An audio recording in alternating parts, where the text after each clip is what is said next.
what's up, guys? Welcome back, guys, at Magic. This is Hunter and David. Say what up, David. Yo, what's going on? We are back, this time taking a look at the bigger budget upgrade version to Science. That is the Precon deck from the new Fallout Commander decks for Magic the Gathering. We had an opportunity to take a look at the $100 upgrade from before. If you guys haven't already seen that, check the description down below. Click on that video. This is a sequel. But before we get into all the new spicy additions to make this 300 deck even better than the 100 deck, go ahead and talk to me a little bit about your face commander and kind of what the deck wants to do. Yeah, so for the 300, we're going to be sticking with that same phase commander, and that's going to be Dr. Madison Li. She is a blue, a red, and a white for a total of 3 mana. She's a legendary creature human scientist. She's a 2/3.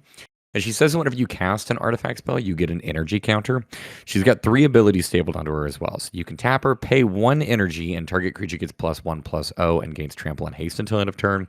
You can tap her, pay 3 energy to draw a card, and then you can tap her, pay 5 energy, and return target artifact card from your graveyard to the battlefield tapped. So essentially what this deck is trying to do is get lots of artifacts, cast tons and tons of artifacts, make lots of energy, and then be able to use her as just kind of like a general utility piece from there. Yeah, dude, she seems like a really awesome utility piece. Playing with a different type of counter than we're used to seeing. Haven't seen this since Kaladesh block. I'm very excited to see what you built with the deck. Like I said, we did see the $100 upgrade. So again, check the description down below for that. And while you're down there, hit that like button and subscribe to the channel if you haven't done so already. Don't want to miss out on any of this cool content. So, David, let's go ahead and get started with all of your additions. But before we get into the new additions, I just want to remind everybody, once again, this is a sequel. So everything that's on the screen is from your 100 that you're keeping, right? Everything on the screen right now is from the $100 upgrade. So once again, go check out that video if you're interested in that. And then these obviously being on the cards that we included there. There is, however, going to be one change for the 100 to 300. I actually don't have Flux Channeler in the 300. Flux Channeler is a card that was going to help us be able to proliferate, kind of generate energy in a different sense, aside from just like casting those artifacts. That's okay, though. We have kind of other things that we can do to get large quantities of energy. And I did need to just like free up a spot. Plus, Flux Channeler herself was not an artifact. So there is like a limited degree of synergy whenever it comes to the commander. Understandable. So keeping all but one. But let's go ahead and jump into your brand new additions for 300. Talk to me. What's going in the deck? Yeah, so the first group that we're going to talk about here, these are all going to be creatures. Now, sadly, this is still like very heavily focused on just like artifact, but we can't only have artifact creatures. As it turns out, a lot of like the really good support cards for artifact-based decks, well, some of them are just like they're just not artifacts themselves. So the first one here is going to be Trinket Mage. Trinket Mage is a 2 and a blue for a total of 3 mana. It's a creature human wizard. It's a 2/2, and it says whenever it enters the battlefield, you may search your library for an artifact card with converted mana cost of 1 or less. Reveal it, put it in your hand, and then shuffle your library. It is a tutor. It's a tutor that I guess in the case we do manage like somehow to bounce it or blank it, we could potentially repeat this since it is on that ETB. But it does have a really important role in this deck. Gotcha. Yeah, I like a good tutor. You can go get a Soul Ring as one of the options there, or something else that costs 1 or less. Yeah. And there are a couple whenever it comes to this deck, and we're going to talk about one of the ones that's like really important later on. For sure. But I'm seeing more creatures. Talk to me about these next ones. Yeah, so this next one is everybody's favorite bird with human hands. This is Kaikar Wind's Fury. It is 1, a blue, a red, and a white. It's a total of 4 mana. It is a legendary creature, bird wizard. It's a 3/3 with flying and says whenever you cast a non-creature spell, create a 1/1 white spirit creature token with flying. You can also sacrifice a spirit to add a red mana. Now, this doesn't necessarily care about artifacts per se, but it does care about non-creature spells, and that is going to include your artifacts. This is going to provide the deck with a little bit of a different outlet. There's not really a whole lot of like of a go wide strategy with this deck, and I don't necessarily just like want to be throwing my utility creatures out to serve as chump blockers. So this does give us a little bit of evasion. It gives us that kind of like token generation so that we can defend ourselves. And then Kaikar does do some other really fun and really cool stuff whenever it comes to just like mana production whenever we do cast non-creature spells. Totally understandable. What else?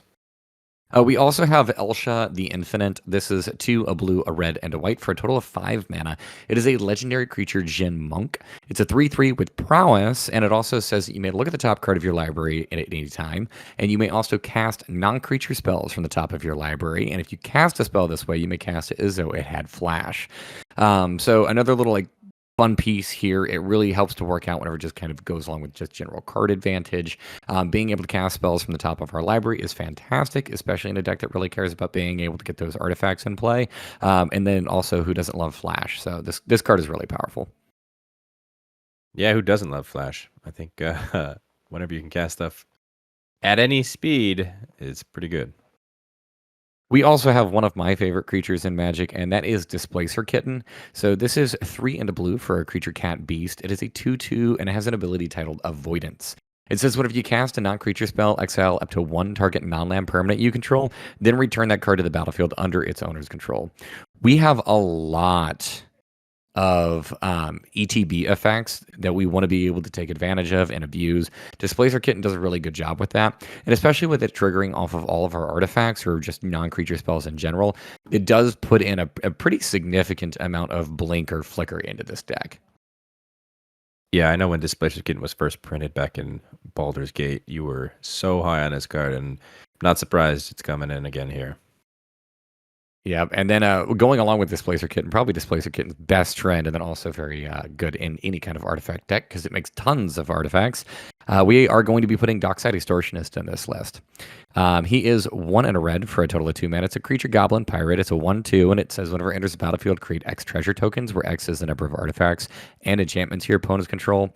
If you do manage to take advantage of Displacer Kitten with a Dockside Extortionist in play, you're going to make an absolute insane number of treasures, of which that in of itself could potentially turn into a win condition for you. We do have mechanized production already included in the precon for this deck. But I mean, if you are just making large quantities of treasures, you're probably going to be winning the game anyways. Without a doubt, dude. Dockside is pretty mean. Okay, after Dockside, I'm looking at the next 4 creatures. They all kind of do the same thing. You want to talk about them? Yeah, we like the redundancy aspect here. We also like all 4 of these creatures being artifacts themselves. So the first one here is Enthusiastic Mechanaut. This is a blue and a red for an artifact creature. It's a Goblin Artificer. It's a 2/2 with flying, and it says artifact spells you cast cost 1 less to cast. Ethereum Sculptor is 1 and a blue for an artifact creature, Vidalcan Artificer. It is a 1/2, and it says artifact spells you cast cost 1 less to cast. Foundry Inspector is 3 mana for a 3/2 artifact creature construct. Artifact spells you cast cost 1 less to cast. And then Joyra's Familiar, 4 mana for an artifact creature bird. It is a 2/2 with flying, and it says historic spells you cast cost 1 less to cast. So those are going to be your artifacts, legends, and then also sagas. Yeah, there are well, obviously a lot of things that we want to be able to reduce the cost of. This not only hitting your artifacts, but also your artifact creatures to help reduce the cost of some of those. And this could potentially make some of your spells just free. Yeah, I'm looking at Enthusiastic, Ethereum, and Joyra. If they're all in the field, Foundry Inspector is free. Yeah, yeah, Foundry Inspector would be free. Yeah, I like that. Cost reduction is important, especially when it comes to an artifact deck. Speaking of an artifact deck, though, those are all the creatures, but I am seeing, once again, artifacts. Yeah, probably the most important artifact here that we want to be able to reduce coming up next. This is actually Sensei's Divining Top. This is a single mana for an artifact that you can pay 1 mana. You can look at the top 3 cards of your library and then put them back in any order. You can also tap it and draw a card, then put Sensei's Divining Top on top of its owner's library. There are some fun little shenanigans that we can do with this. This is actually the reason why I am including the Trinket Mage into this deck. And then this card also kind of synergizing really, really well with both Kaikar and then also Elsha that we talked about earlier. You can stack this and you can kind of manipulate with this card if you do have cost reductions in play, so that you just kind of get a massive number of casting artifacts. Yeah, and then the next artifact that we're going to be putting in here, this one is Gonti's Aetherheart. It is 6 mana for a legendary artifact. It says whenever it or another artifact enters the battlefield under your control, you get 2 energy. You can pay, I think it's 8, right? It's 8, yeah. You can pay 8 energy, exile it, and take an extra turn after this one. I'm not necessarily super sold on the like take an extra turn effect from this card, but being able to generate that 2 energy is really important. I was not super sold on this for the 100 just because the 100, this coming in at 6 mana, it's already kind of on the more expensive side of things. But in this deck, we do have a bit more cost reduction. We do have that extra like treasure production as well. So I felt a little bit more comfortable putting it here with the $300 version.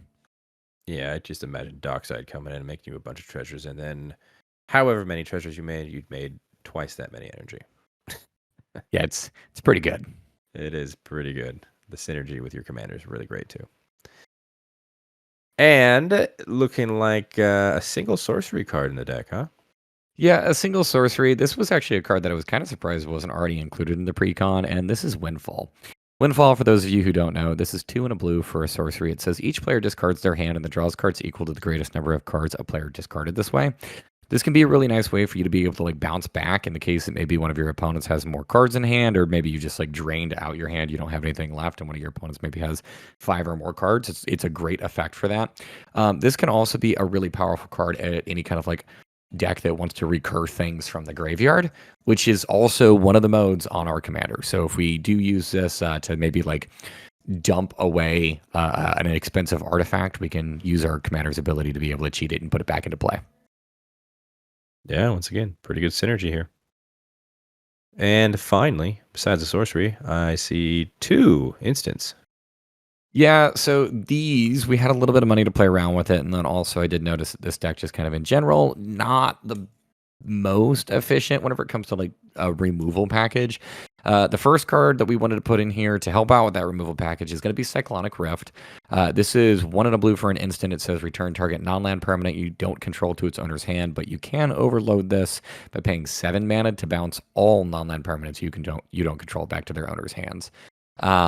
This card is fantastic. You can use it as a board wipe if you need to. You can use this as just like a way for you to strip your opponent of all of their blockers and resources and like mana rocks and just take them out of the game. So fantastic card here, and we have the budget for it. And then the last instant that we're going to be talking about, actually the last card that we're going to be talking about here, is another piece just to kind of like help us to protect our things, or also just to make sure that our opponents are not just going to be like winning the game off the back of some big instant or sorcery spell that they got. But this one is Fierce Guardianship. It is 2 and a blue for a total of 3 mana. It's an instant, and it says if you control your commander, you may cast a spell without paying its mana cost. And then it also says counter target non-creature spell. So instant, sorcery, planeswalker, enchantment, it'll hit all those things and just kind of shut it down for free. Yeah, 2 fantastic includes here for its instant department. I got to make sure that if your commander's on the field, I got to be careful to Fierce Guardianship still being available to cast, even if you had no mana. And did you want to touch on the mana base? I don't know, you're not really touching it, but do you want to tell the people why? So here is the thing. I don't actually love the mana base that's included in the Precon. With the purposes of these $300 upgrades, though, we try to build them out as best we possibly can. And the mana base for this, I feel like for the most part, it's serviceable. I'm not in love with it, but just through playtesting, I haven't had really that many problems with it. And I did hit that $300 budget max, just including some of the other goodies. I do feel like this is a deck that straight out of the box does need a little bit of it needs a little bit more help, I would say, than most precons. It kind of getting some bite. And that's what I really wanted to focus on. Yeah, totally understandable. If the deck is capable with the mana base that it has, don't need to change it. But let's go ahead and move on to the cuts for your $300. Once again, this is a sequel. If you wanted to see while he did the cuts for the 100, check the description down below. But as I alluded to, this is the sequel. So on the screen right now is all of your cuts from that 100. You're keeping them all the same, correct? Yeah, I'm going to be keeping all of these the same. The only switch up that I'm going to be going over from the 100 to the 300 really is the one we talked about earlier, and that being Flux Channeler.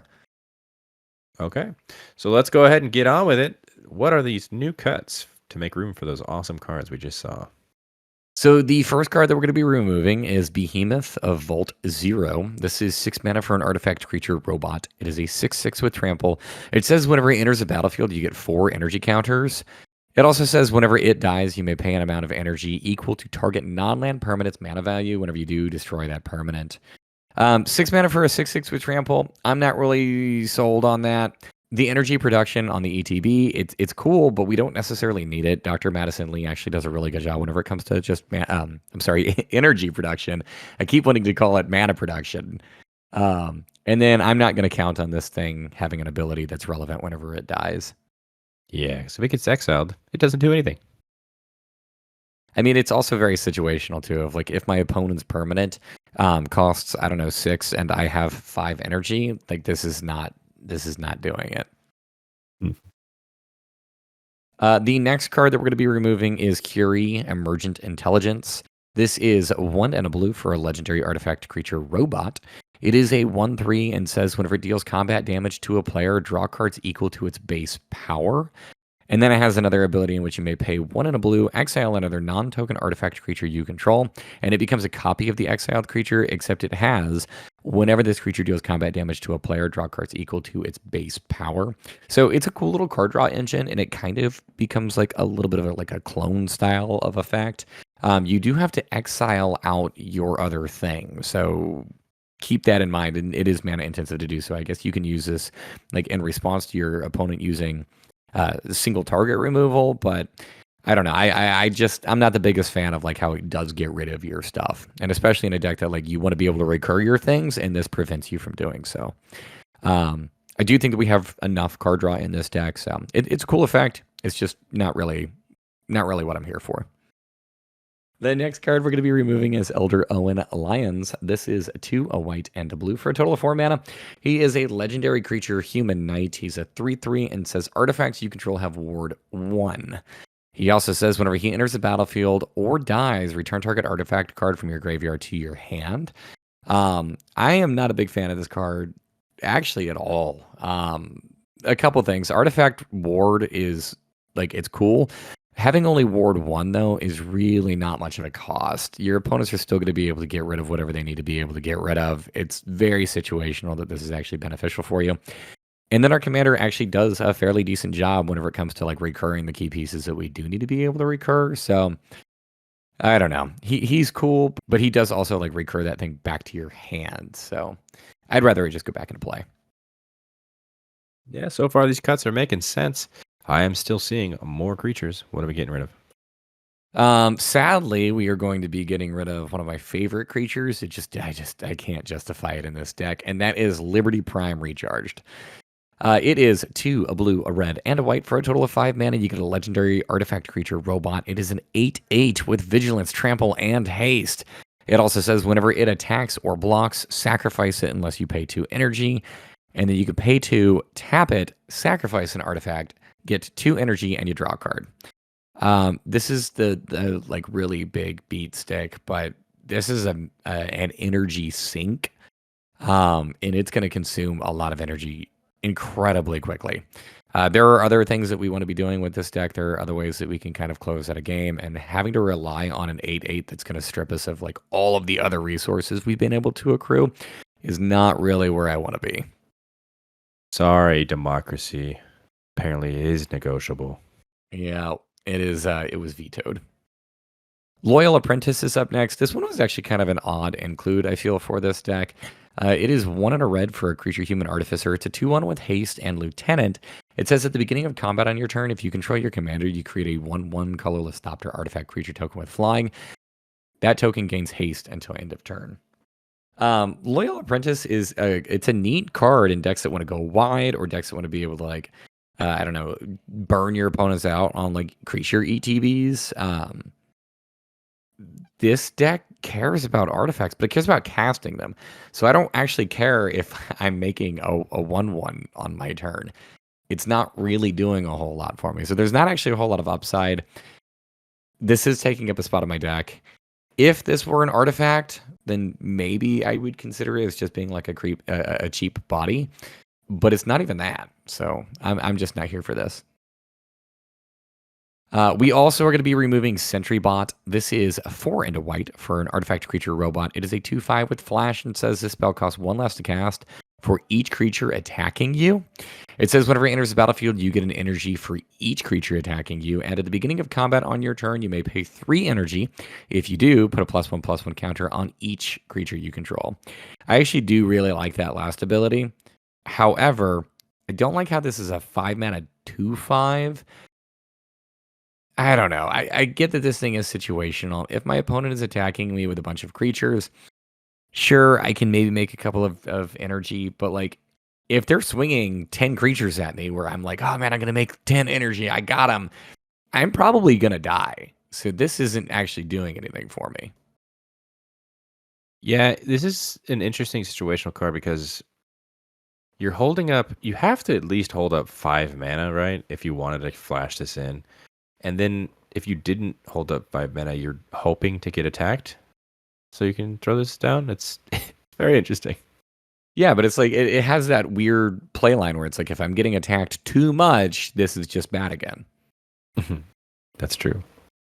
Sean, Father of Sense, is the next card we're going to be removing. This is 3, a blue and a red. For a total of 5 mana, it is a legendary creature, human scientist. It's a 3/4, and it says whenever you attack, you may create a tapped and attacking token that's a copy of target attacking legendary creature you control other than Sean, except it's not legendary, and it's a synth artifact creature in addition to its other types.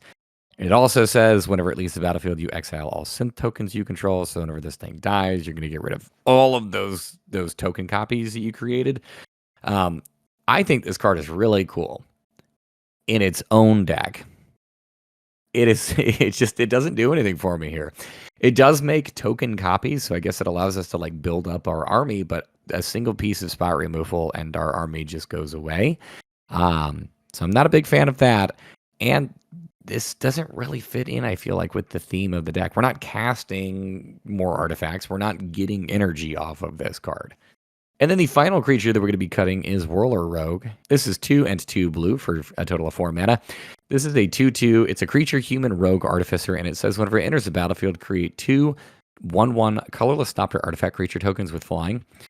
You can also tap 2 untapped artifacts you control, and target creature can't be blocked this turn. This was a draft card.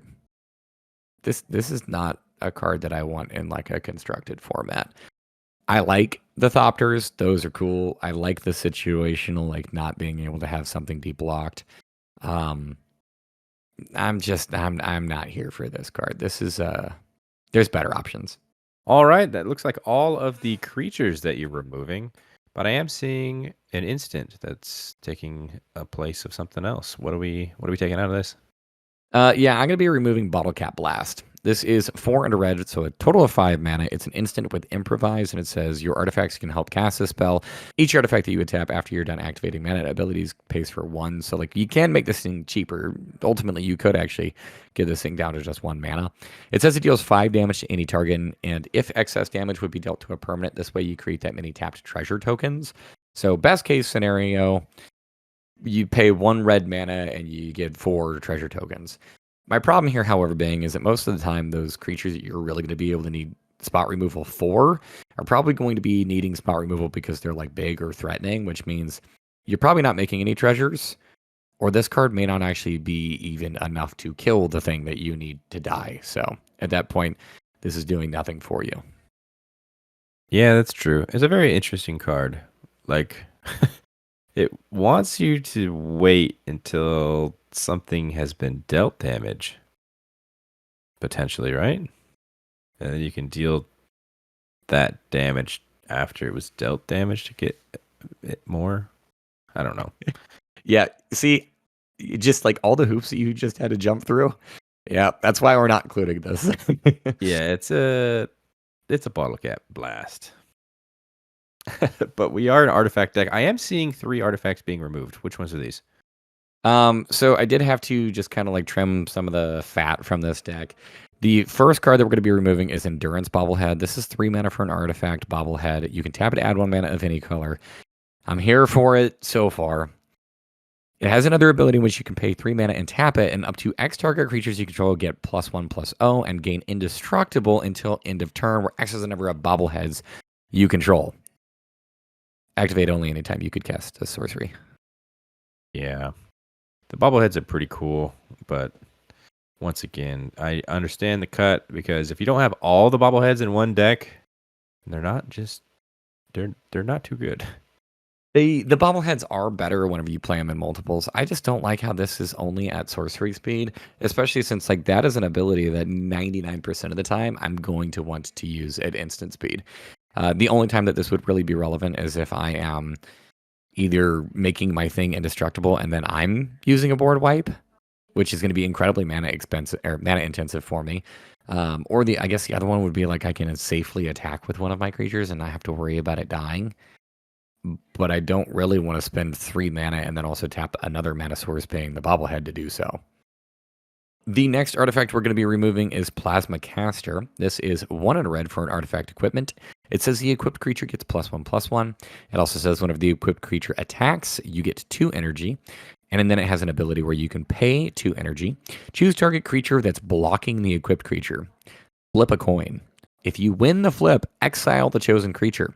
Otherwise, Plasma Caster deals 1 damage to that creature. And this has an equip cost of 2.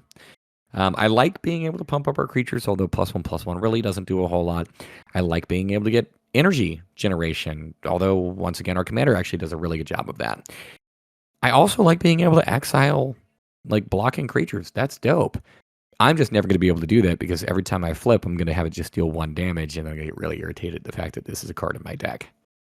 Yeah. Your creature's being pumped +1/+1. So if it's being blocked, it's probably just going to die. Yeah, Oh, it's either the case of like your creature's not big enough to make an impact, or if it is big enough, they're not going to put their big blocker in front of it, their impactful creature. They're going to throw their 1/1, where like it's dead either way. exactly.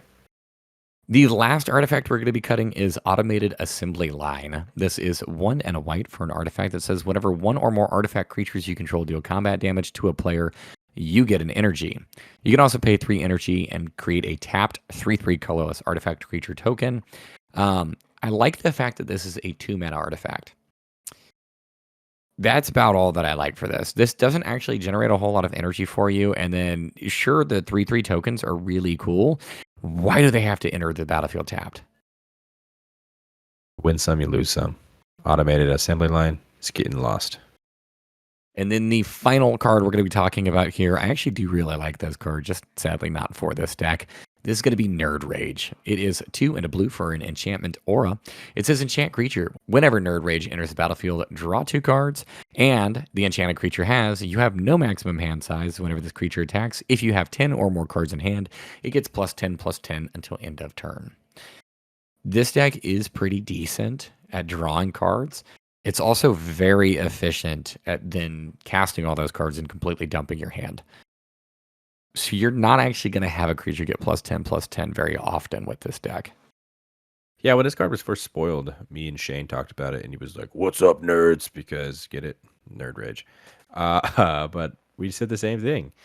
You're gonna have to have 10 or more cards in your hand, which means you're not casting things for this card to really do anything. Yeah, it's just I don't know. It's a very cool card, just not for this deck. All right, and is that it? Is that all of your additions and cuts for your $300 upgrade? That is it. That wraps up the $300 upgrade here.